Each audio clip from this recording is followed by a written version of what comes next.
Some disturbing video capturing the moment just before a hit and run in Mississauga last night. A woman crossing the street struck by a vehicle that sped away. The pedestrian now in hospital with critical injuries.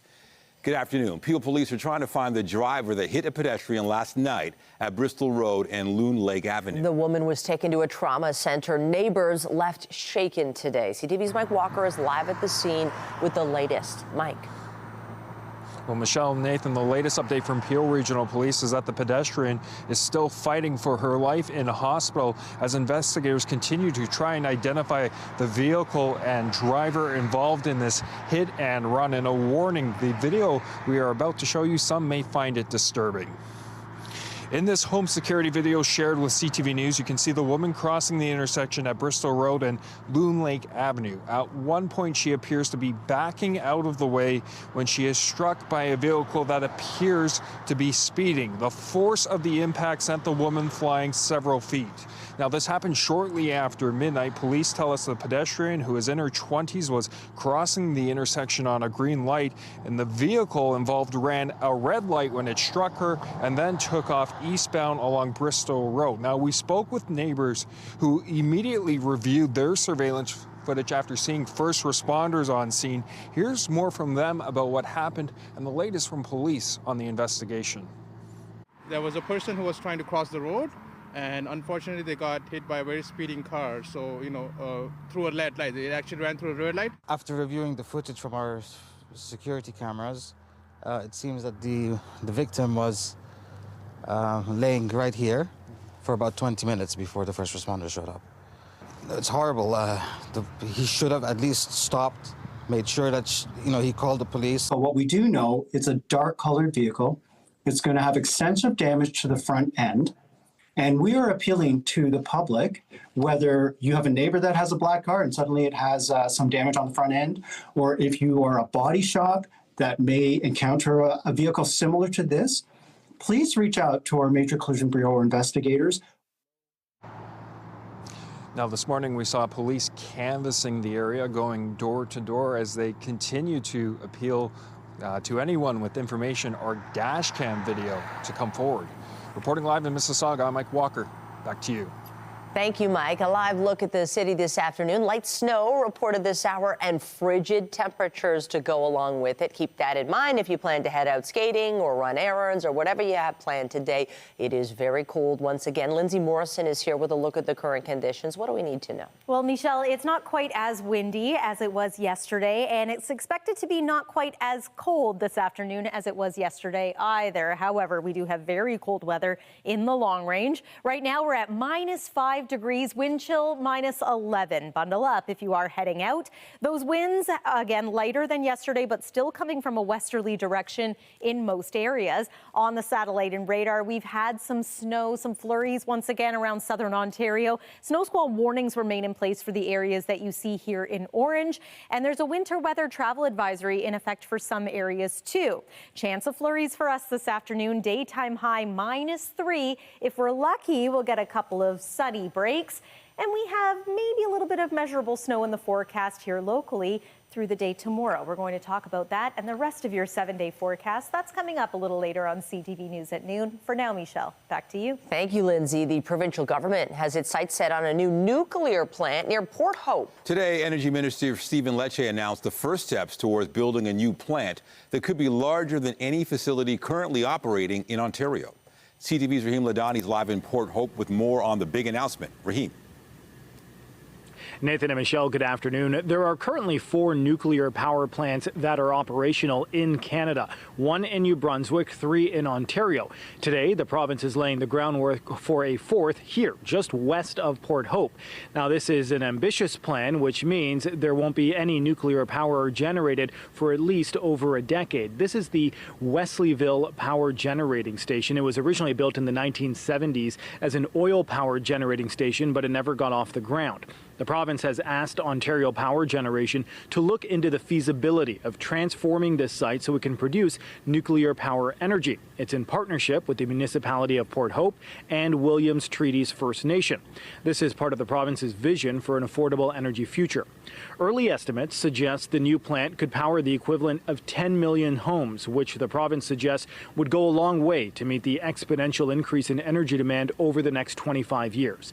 In terms of what happens next, an impact assessment will get underway as early as this year.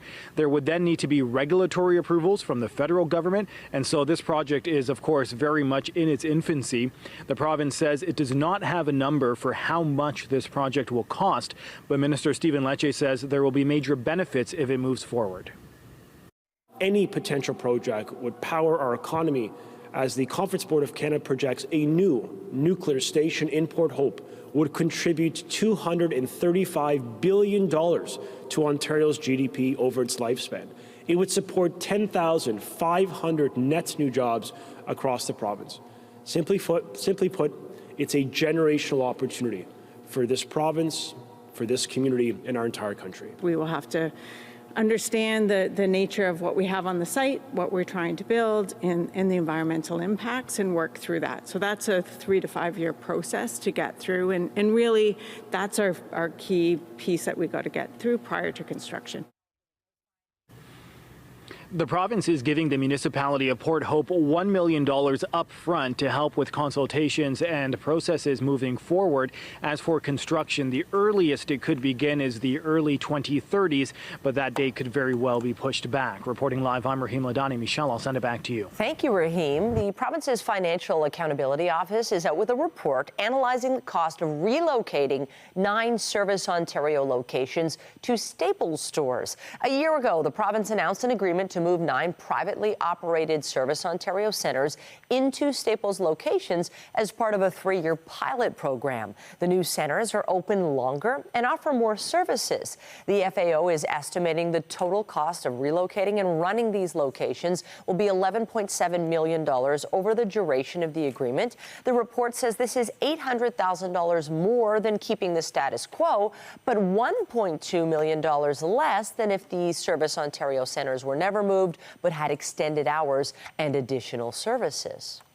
Millions of Canadians will notice a bit more money in their bank account today. The first carbon rebate of the year deposited today to people in 8 provinces, including Ontario. The payments are meant to offset the cost of Ottawa's carbon pricing policy. The Trudeau government says most Canadians get back more in the rebates than they pay. If the Conservatives win this year's election, they pledge to axe the carbon tax. Meanwhile, the Liberal leadership race continues to heat up. We're learning that Mark Carney is expected to announce his candidacy tomorrow in Edmonton. Calgary Liberal MP George Chahal sent out an email endorsing the former Bank of Canada governor and asking Liberal members to attend. Sources close to former Deputy PM Chrystia Freeland have said she's set to announce her own run within days as other potential candidates consider their own campaigns. Reports out of the Middle East suggest a Gaza ceasefire and hostage release deal may soon be reached. Word came Tuesday that a potential agreement was closer than ever before. News of a possible breakthrough was greeted with a mixture of optimism and caution for families in Canada who've been directly impacted by the war. Your sister, your husband, if your grandparent was kidnapped, and not even in terrorist hands, what would you do if they were kidnapped? You would do everything to get them back. You try not to imagine the worst things possible. You try not to, but you can't help it. There were ceasefire talks with Lebanon, and then they were still bombing them. There's ceasefire talks now. There's people still being bombed. There's people still dying. A lot of us are sitting, I think, at the edge of our seats and are kind of really wary around feeling excited or happy. I think there's a lot of loss and mourning that's still happening. Under the plan, Israel would eventually recover the roughly 100 remaining hostages captured during the Hamas-led attack on October 7th, many of whom are not believed to be alive. In return, Israel would pull troops back to the edges of Gaza and free Palestinian prisoners. U.S. President Joe Biden will deliver his final televised address from the Oval Office this evening, capping off his one term as president and a half-century in federal politics. Biden penned a goodbye letter to Americans released by the White House this morning. He touted some of his administration's accomplishments: persistent job growth, lower prescription drug costs, and investments in clean energy. He also portrayed the early days of his presidency as a battle to emerge from the pandemic. Joe Biden has been very honest and very transparent about his feelings, especially now that the race is over and the Democrats are going back into the wilderness. And I think tonight, I think he will try to stay above the fray and focus more on the positive, the net effect of his administration. But nevertheless, I think there is still that brewing what if, that regret that he did not stay in the race. Tonight's address comes just 5 days before Inauguration Day, when Biden hands over power to Donald Trump. Canada's premiers are meeting with Prime Minister Justin Trudeau in Ottawa, discussing how to handle the looming tariff threat by incoming President Donald Trump. It comes as we're just days away from Trump taking office and his threat to impose sweeping tariffs on our exports. CTV's Siobhan Morris is live with the details. Siobhan. Well, this is an opportunity for those leaders to get on the same page just 5 days before Donald Trump takes office. We are seeing premiers from across Canada converge on the nation's capital for that closed-door meeting with the Prime Minister, including Doug Ford, who is sporting some patriotic headgear today. This meeting will take two main themes. The first is to talk about opportunities to strengthen, to build the relationship with the United States. That includes the plan to strengthen the border. Next will be an opportunity to talk about how Canada would respond to tariffs should those take hold. Now, premiers are not united on this at this point, but we heard from Doug Ford today that unity is really important. I understand different jurisdictions around the country have their concerns. I understand that. But nothing is more important than standing united.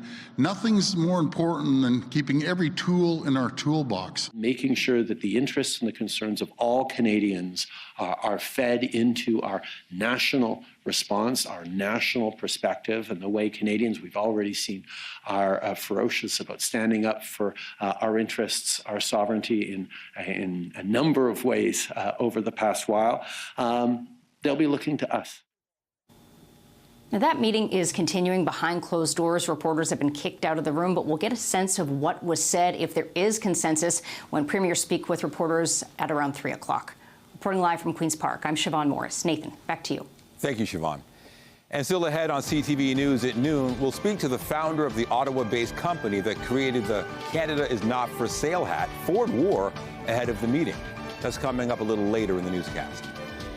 Well, Trump's threats are tied in part to demands for Canada to step up border security as Ottawa moves ahead with its pledge to do just that. Now, Public Safety Minister David McGuinty said it won't be derailed by the fact Parliament isn't sitting. We're moving forward. We're working with our departments. We're working with our agencies. They have assured us that we have the resources to implement this plan. They're reorienting in terms of their own internal priorities to meet the objectives of the plan. After all, what's the use of having a border plan if you don't implement it? Public Safety Minister David McGuinty also says Ottawa has added 60 new drones at the Canada-U.S. border and will deploy 2 new helicopters this week as it moves to ratchet up security. U.S. Senate committees are sitting today hearing from Donald Trump's cabinet nominees. His latest pick for Attorney General pledged not to politicize the U.S. Department of Justice. I will not politicize that office. I will not target people simply because of their political affiliation. Justice will be administered even-handedly throughout this country. Senator, we've got to bring this country back together. We've got to move forward, or we're going to lose our country. Secretary of State nominee Marco Rubio is also in the hot seat today. And also south of the border, all eyes are on the U.S. Supreme Court as it sets to make a decision about the future of TikTok. Last week, the justices heard from attorneys from the U.S. government defending an impending ban on the Chinese-owned social media platform. Lawyers for TikTok have argued the ban, citing national security concerns, would violate free speech rights. The top court has signaled plans to release opinions today, including potentially on that high-profile case. If the ban is upheld, it would take effect in the U.S. January 19th. A SpaceX Falcon 9 rocket has successfully launched from the Kennedy Space Center. 3, 2, 1, ignition, and liftoff. Two private lunar landers are on board. One is called Blue Ghost and is key to NASA's efforts to get humans back on the moon. The other is from Japanese company iSpace. Blue Ghost should reach the moon in 45 days. There's no time frame for the iSpace lander. The company estimates it'll take 4 or 5 months for it to reach the moon's surface. More than 6 million people in the Los Angeles area are under a critical fire threat today as winds hamper crews trying to keep flames from spreading any further. As each day passes, the true scope of the damage from last week's wildfires is coming to light. What can be seen from the air or from the ground is the destruction of entire neighborhoods in communities like Pacific Palisades and Altadena. And many of those who've lost their homes are in shock and disbelief.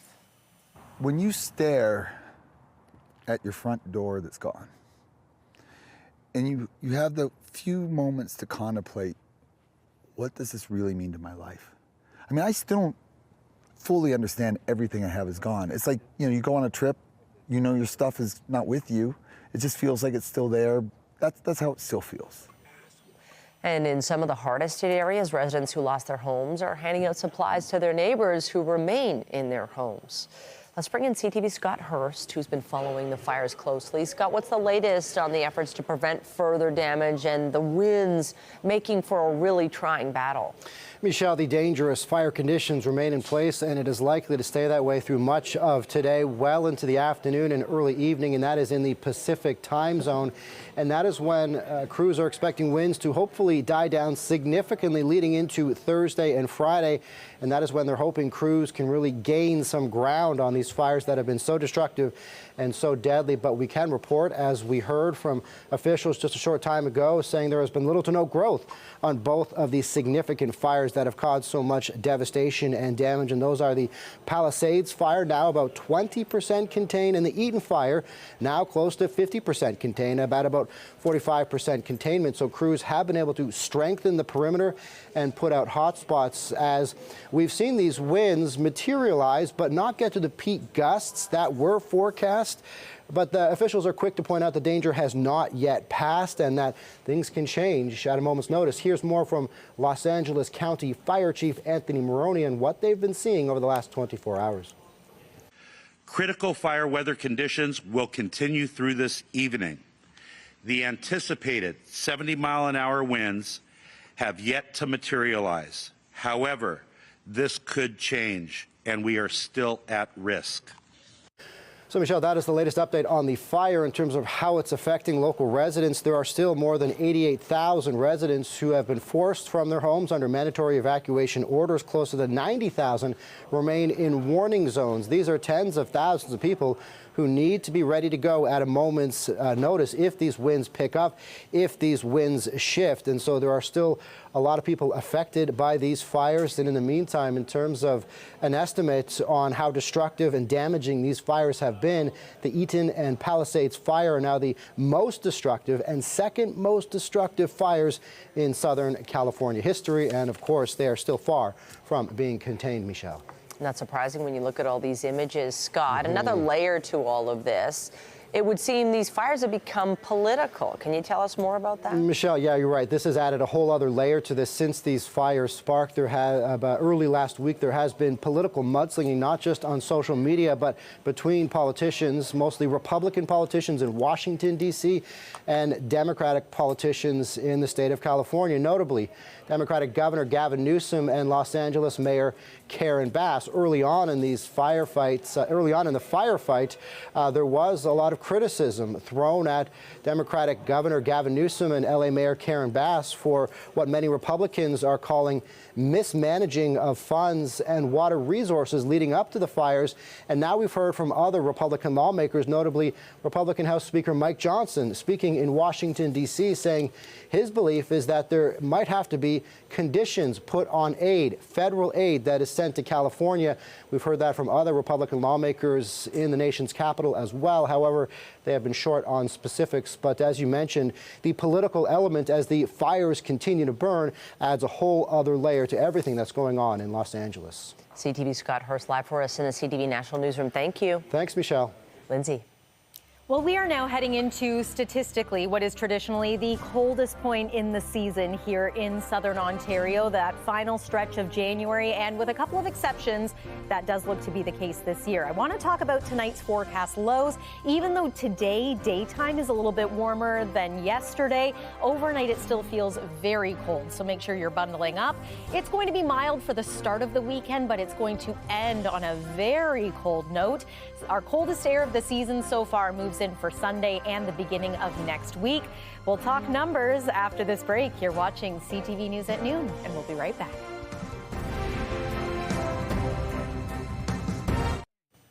Music, culture, and community are the themes behind a new exhibit at the AGO. The exhibition is called The Culture, Hip Hop, and Contemporary Art in the 21st Century, and that's where we find our Jessica Smith live today, taking in the sights. Good day to be inside and enjoying. Jess, this exhibit features some iconic pieces of music history. Tell us more about it. It really does. You know, the Drake video, Call Me on My Cell Phone, that iconic red jacket, we've got that. We've got some really beautiful pieces. And the photo behind me has some iconic faces in Canadian hip hop. I want to bring in the photographer. I've got Patrick Nichols here. Come on in. So it is really unique, Patrick, that we've got this photo here that have some of those faces. We've got DJ starting from scratch. We've got Master T. We've got Mastermind. We've got Snow. Tell me how this all came together when you came to thinking about planning this particular photo. Wow. Dr. Julie Crooks from the Art Gallery of Ontario told me she was doing a project with the culture. And she asked me if I wanted to be a part of it to maybe do that shot that I've wanted to do for so long. So I thought, yeah, sure, I can do it. I can get everybody together on one day.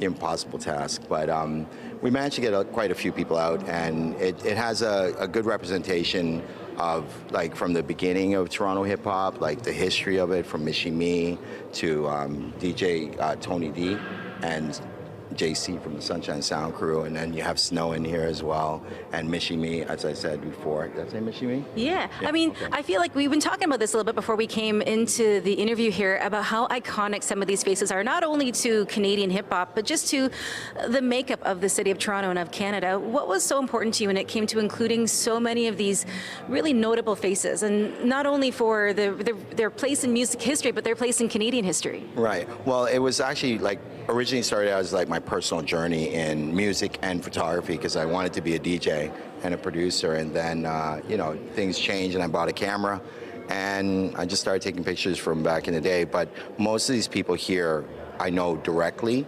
from Sunshine to the next step was a good friend of mine, Ivan Berry, that started Beat Factory and the Dream Warriors, Missy Me, Crush and Scad, and also Chase and Power.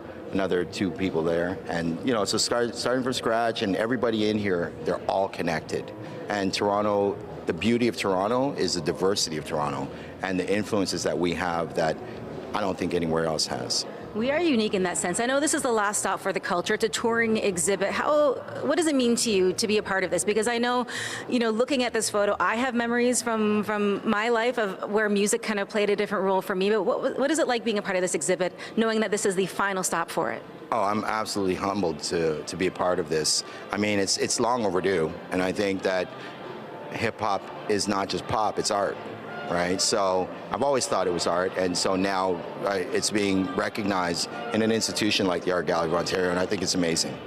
It is absolutely iconic. We're going to have more later on at 5 and 6. Patrick, thank you so much. We're going to just point out more of our favorite artists here. And I know Nathan and Michelle love hip-hop as well. Miss Lindsay, you like hip-hop too. I know it, and I know there are faces in here you definitely recognize. But we're down here at the Art Gallery of Ontario talking hip-hop history and culture. I'll send it back to the studio. Yeah, I still want to see that picture and figure out how many of those artists I can actually name. I have to see from where I'm sitting. Yeah, exactly. Anyway, yeah. Weather-wise, yes. Well, you know, it is, as you were saying, not as much wind as yesterday, which is nice because you do feel that difference. But it's still cold and some flurries here and there. For sure. It looks like we could get a little bit of snow tomorrow, maybe a dusting to a couple of centimeters that we may need to shovel. But when it comes to the cold, we may be feeling a little bit soft lately, but there's a reason for that. Last winter was very mild around the city of Toronto. And as we look to the long range, we have some minus double-digit highs in the forecast. And as far back as I can tell, the last time that happened here in Toronto was almost 2 years ago. So, yep, some cold air is on the way. Weather is brought to you by the Presler Law Firm Injury Lawyers. You don't pay unless they win. Not only has it been cold, but it's been snowy in many areas too. This is what Barrie looked like last night as lake effect snow once again made its way off of Georgian Bay. And it wasn't just the Barrie area. The lake effect extended down into north ends of the GTA, including areas like Newmarket, which was under a winter weather travel advisory. We are still seeing some flurry activity around Toronto right now. The heavier snow now is coming off of Lake Huron. So this is mainly around Huron County as well as Perth County. London had some of that snow earlier today too. Snow squall warnings remain in effect along with a couple of winter weather travel advisories. So just a heads up if you are traveling to any of those parts of our province. As we head through this afternoon, a reminder, few flurries going to be possible for us once again, not amounting to anything today. Tomorrow, though, a bit of a different system rolling in. This is going to bring us a widespread opportunity for maybe a trace to 3 centimeters of snow.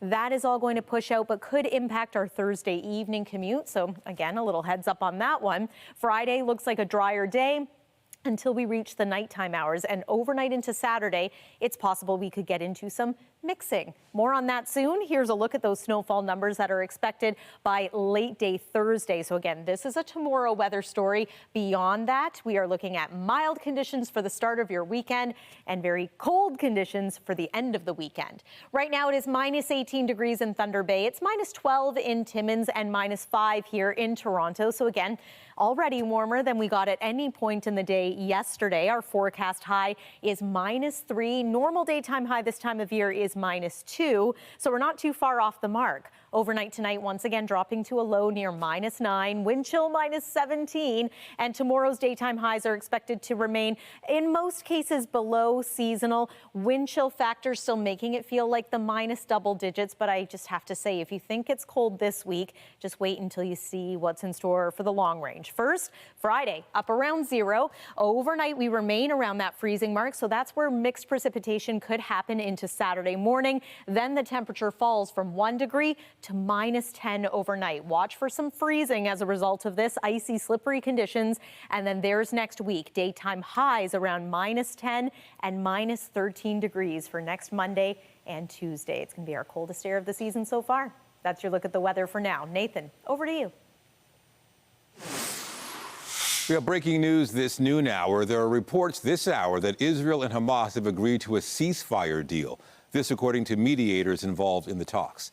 The Associated Press is reporting a last-minute dispute in ceasefire talks between Israel and Hamas has been resolved, pausing a devastating 15-month war in Gaza. Now, this is live video showing Tel Aviv this hour. The reported deal coming after weeks of painstaking negotiations in the Qatari capital. According to reports, dozens of hostages will be released in phases in exchange for the release of hundreds of Palestinian prisoners in Israel. It would also flood badly needed humanitarian aid into Gaza.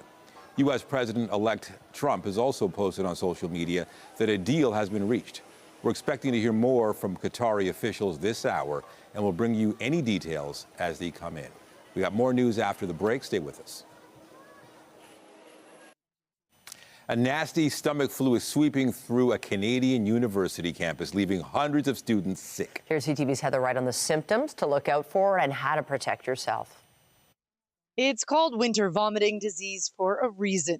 Cases of norovirus rise as temperatures fall. It is intense vomiting, really bad vomiting, as well as diarrhea, gastrointestinal, stomach churning. You're not feeling well at all. Several provinces are reporting an increase in cases of the highly contagious disease. A spike also being seen in the United States and the United Kingdom. At the University of Guelph, officials say an outbreak appears to be improving. 243 cases have been reported since last Monday, primarily in one residence. I've heard that it's really bad there right now. They don't have enough bathrooms for everyone. The university says it's doing what it can to contain the spread of the virus, including increased cleaning and handing out vomit bags to affected students. Really active and enhanced cleaning measures, which is what our custodial staff are doing right now to ensure that there is extra cleaning of high-touch surfaces, washrooms, door handles. While unpleasant, norovirus typically resolves itself in a few days. And while cases appear to be higher than normal, experts say there are a few reasons why. The pandemic, and doctors are specifically naming the illness more often, rather than using umbrella terms like gastroenteritis. Certainly during COVID, there was a significant slowdown in norovirus activity because of less travel, closure of a lot of settings, et cetera, lots of cleaning. And so, I think we're starting to see us getting closer to normal, if not at normal, plus probably a little bit more identification that really puts a name to this disease. There's no antiviral treatment for norovirus and no vaccine, though one is in the works, currently in stage 3 clinical trials. Heather Wright, CTV News, Toronto.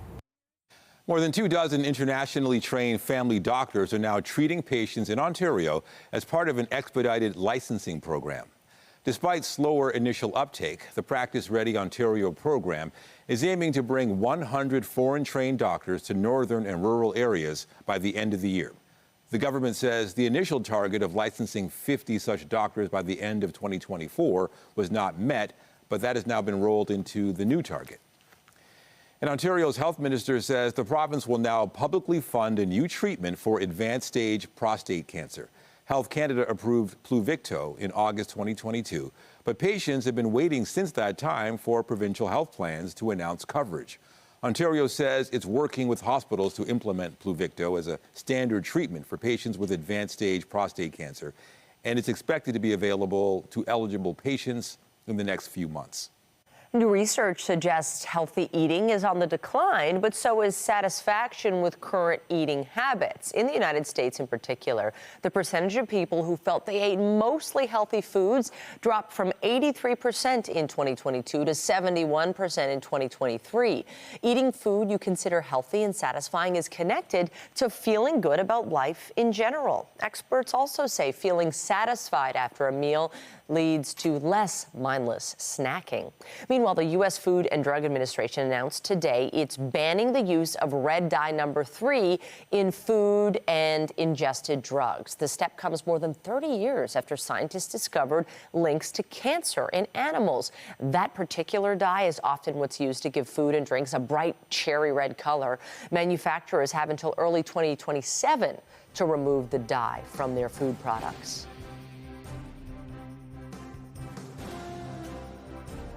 Get Toronto's top stories, breaking news alerts. Download the CTV News app. Markets breathed a sigh of relief today after a slowdown in America's core inflation. Andrew Bell of BNN Bloomberg has the latest in business. Hello there. Here are your business headlines. U.S. stocks were about 2% higher in morning trading, and Toronto was up 1%. That's after America's so-called core consumer price index increased just 0.2% in December, a slowdown from the previous 4 months. And that, in turn, has increased confidence the Federal Reserve will go on cutting interest rates, although it may hold steady at the next meeting at the end of January. North American oil topped $79 U.S. Analysts at the global banker Macquarie think Washington's tough new sanctions on Russian oil could take more than 2 million barrels a day off the global market. However, Canadian energy firms are worried that incoming U.S. President Donald Trump will go ahead and slap tariffs on oil from Canada. And finally, shares in Canadian Tire rose 1%. An analyst at Jefferies upgraded the shares to hold from sell. He said the Canadian consumer remains under pressure, but the economy is responding more quickly than expected to lower rates, with green shoots in housing, debt servicing, and retail sales. That's the latest in business. I'm Andrew Bell of BNN Bloomberg. U.S. securities regulators have filed a lawsuit against Elon Musk for allegedly failing to disclose how much of Twitter he owned before he took it over and rebranded it as X. The suit alleges Musk's failure to disclose how much stock he owned at the time allowed him to buy shares at low prices. As a result, the suit alleges Musk effectively underpaid Twitter investors by more than $150 million. Musk's lawyer says his client has done nothing wrong. Meanwhile, the parent company of Facebook and Instagram is is planning to fire 5% of its staff, who it describes as its lowest performers. The cuts at Meta are due to result in about 3,600 jobs being lost. CEO Mark Zuckerberg says the company already fires workers based on performance, but now it will be doing so faster. He also says the workers who lose their positions will be backfilled later this year. Play Airlines has decided it will no longer fly in Canada. The low-cost carrier will cease operations here in April. The airline has been flying out of the Hamilton airport for almost 2 years, but now some passengers aren't sure if their tickets will be valid. CTV's Pat Foran has this consumer alert. Play Airlines brought its business model to Canada less than 2 years ago. The discount carrier was flying out of Hamilton Airport with a stopover in Reykjavik, Iceland. Here, passengers could enjoy a visit to Iceland's largest city and get out to see its majestic countryside. But the discount carrier plans to stop its flights from Hamilton on April 22nd. Over the years, we have not been very, very kind to the success of these ultra low-cost carriers. John Graddick with McGill University says the low-cost carrier segment is facing increasing pressures with rising costs, inflation, and competition from other airlines. Lynx Airlines filed for creditor protection last year, and WestJet folded Swoop Airlines into its regular operations the year before. There's a long list of discount airlines that have tried and failed to operate in Canada. Ultra-low fares may be attractive to passengers, but it's a business model difficult for airlines to maintain. They're not making a lot of money at that price because you're flying a fairly new airplane and you're burning a lot of fuel. And you pay for your cruise. For passengers who already purchased tickets on Play Airlines, their travel plans may be up in the air. My main concern is about passengers who have already booked tickets with them, and now these passengers need to be looked after by the airline. Passenger rights advocate Gabor Lukash says it's not enough for Play to offer refunds if it cancels flights. He says passengers should be rebooked on other airlines at no additional charge. Play, in this case, will have to rebook these passengers on its partner or competitor airlines because it already sold tickets to those passengers. CTV News reached out to Play Airlines for comment but did not receive a response. However, while Play is ceasing operations in Canada, it's expected to continue its flights between Europe and Iceland. Pat Foran, CTV News. When they attack our country, when they attack our people, when they attack the jobs of the hardworking Canadians, you can't sit back and say, keep attacking. You have to hit back with every single tool we have in our toolbox. Tough talk from Ontario Premier Doug Ford in Ottawa discussing the tariff threat from Donald Trump as he and other premiers meet with the Prime Minister. It's hard to ignore that he was wearing, while speaking to reporters this morning, the message written on it, "Canada is not for sale," that hat. And that hat was created by an Ottawa company, and the founder, Liam Mooney, joins us now to talk about it. Thanks for joining us, Liam. So what did you think when you saw Doug Ford wearing that hat? A real thrill, very proud to be Canadian, very proud to be an Ontarian, and just absolutely thrilled to be part of this this conversation. And, you know, it's a serious conversation, and it's one that we need to, you know, get on right now. Yeah, we're thrilled to have you as well, and your timing is great. Now, did you know that he had actually got one of your hats? Yes, yesterday was a whirlwind day. From 8:30 in the morning till about 8 p.m. last night was ranging and working with Lids Canada and August and MJ over at the Rideau Centre to get these hats specifically commissioned for the Premier yesterday. It was a really awesome day. So what happened? Like his people just called you, or how did that work out? Exactly. Got a buzz early in the morning, and from a deputy chief of staff and a bunch of other folks on his team, and we're asked to get a couple of hats for the Premier. And you know, when the Premier asks for something like that, or any other Premier, the Prime Minister, you get up and you move and you do whatever it takes. We worked with a group on Colonnade Road, the SAM group. They got us a really special file that we needed to do the embroidery. It was a really Ontario story to get those hats to the Premier yesterday and for him to have today. You know, it's catchy, but also, like you were saying, a serious message. What did you think of Trump's comments when you first heard them?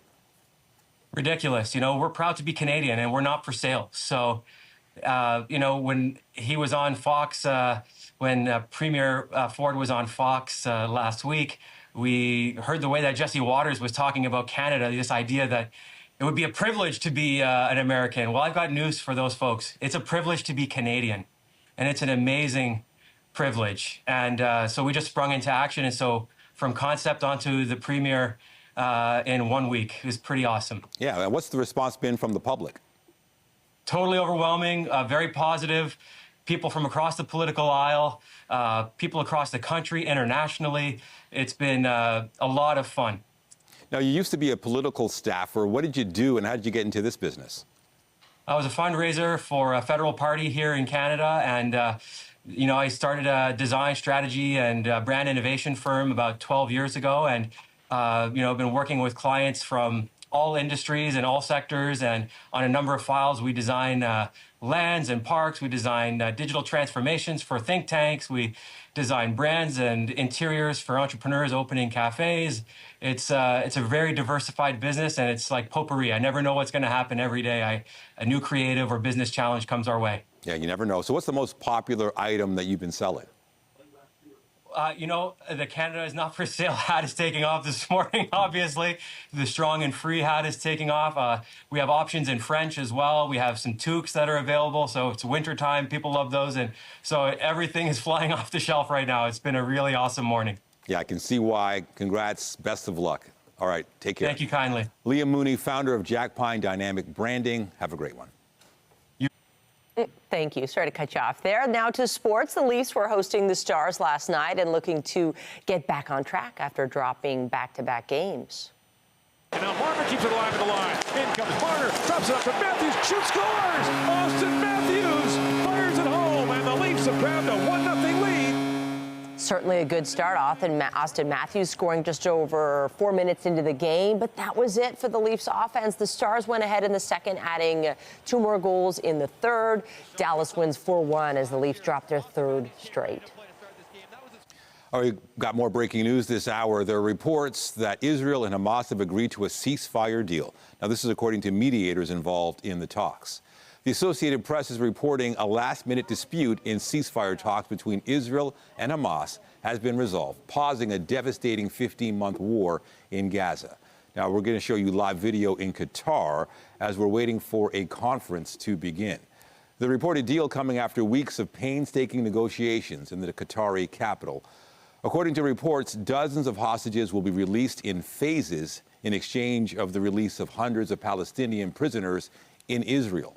It would also flood badly needed humanitarian aid into Gaza. The U.S. president-elect has also posted on social media that a deal has been reached. Now, we're expecting to hear more from Qatari officials this hour. You can see they're setting up their news conference. We'll bring you details as soon as they come in.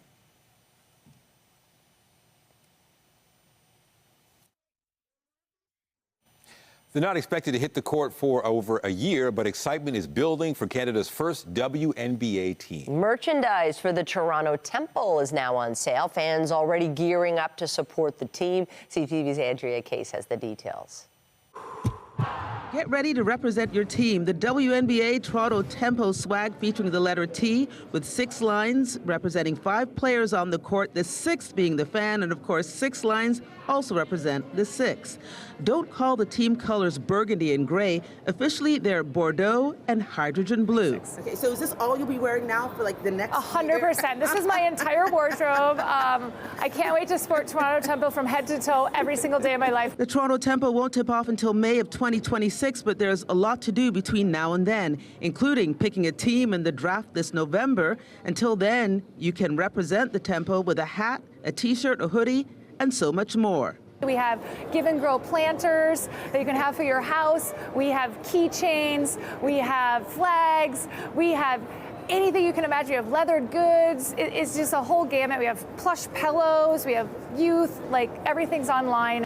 Roots is one of the official licensing partners, and if you don't want to head into a store, of course you can always shop online. But when you head to their site, you might find an item like this is already just about sold out. In addition to established stores like Roots, Sport Check, and Real Sports, and Fanatics, a lot of the licensees are Canadian and female-founded, with a focus on representation and supporting women. Round 21, Playa Society, The Give and Grow, and Sense by Faye. And for those who prefer to shop online, head to shop.torontotempo.com. And while the team doesn't have a broadcaster for the entire season yet, Sephora, the personal care and beauty products chain, has come on board as a team sponsor. More will surely follow. Andrea Case, CTV News.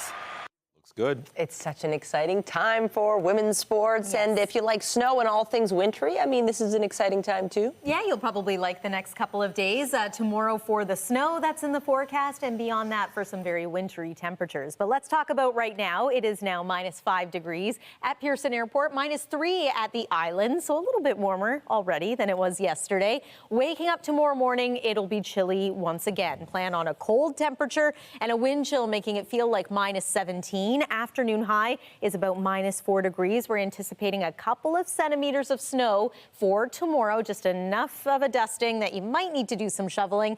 And then into the weekend, we start off mild, we end very cold. Look at those numbers again for next week. Get out the parka. Yeah, minus double digits. All right, that is it for CTV News at noon.